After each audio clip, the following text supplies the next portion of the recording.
চলতি বছর আজ দ্বিতীয় বোর্ড সভায় বসে বাংলাদেশ ক্রিকেট বোর্ড। এর আগে একটি জরুরি বৈঠক অনলাইনে অনুষ্ঠিত হলেও এবার বোর্ডের পরিচালকদের সশরীরে উপস্থিত থাকতে বলেন বোর্ড সভাপতি ফারুক আহমেদ। 25 জানুয়ারি শনিবার মিরপুর শেরেবাংলা জাতীয় ক্রিকেট স্টেডিয়ামে বিকেল 3টায় বিসিবির কার্যালয়ে হয় এই সভা।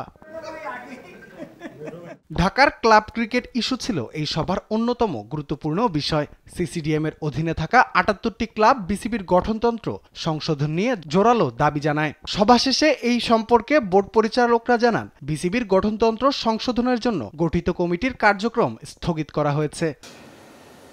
Cricket operation Nazmul Abedin Fahim, finance committee Fahim Sina, disciplinary committee Saiful Alam Swapan Chowdhury, game development committee Fahim Sina, tournament committee Akram Khan, age group tournament committee Saiful Alam Swapan Chowdhury, grounds committee আমাদের মাহবুব ভাই মাহবানা,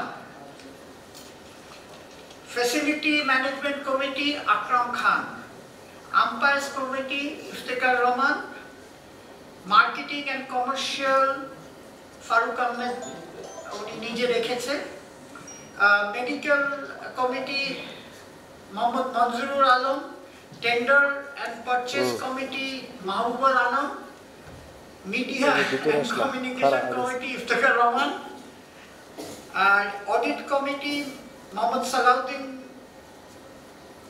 আর women's committee Nazmul Abedin Fahim, logistic and protocol Fahim Sina. Security কমিটিটা এখন খালি আছে, কারণ আমরা এটা নিয়ে পরবর্তীতে প্রেসিডেন্ট সাহেব দিবে। CCDM committee Mohammad Salauddin Chowdhury, physical challenge committee Akram Khan, high performance committee Mahbub Anam, Bangladesh tiger Kazi Enam, welfare committee Manjur Alam.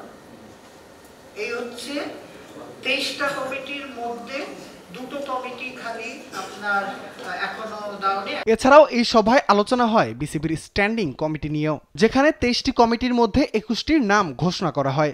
যে কনস্টিটিউশন একটা কমিটি গঠন করা হয়েছিল, আজকের বোর্ডের সিদ্ধান্ত মোতাবেক তাদের কার্যক্রমটা এখন স্থগিত করা হয়েছে এবং পরবর্তীতে এই কমিটি পরিবর্তন করা হবে এবং এদের কাজের পরিধি এবং এটা টার্মস অফ রেফারেন্স তৈরি করার পরে বাকি কার্যক্রম করা হবে।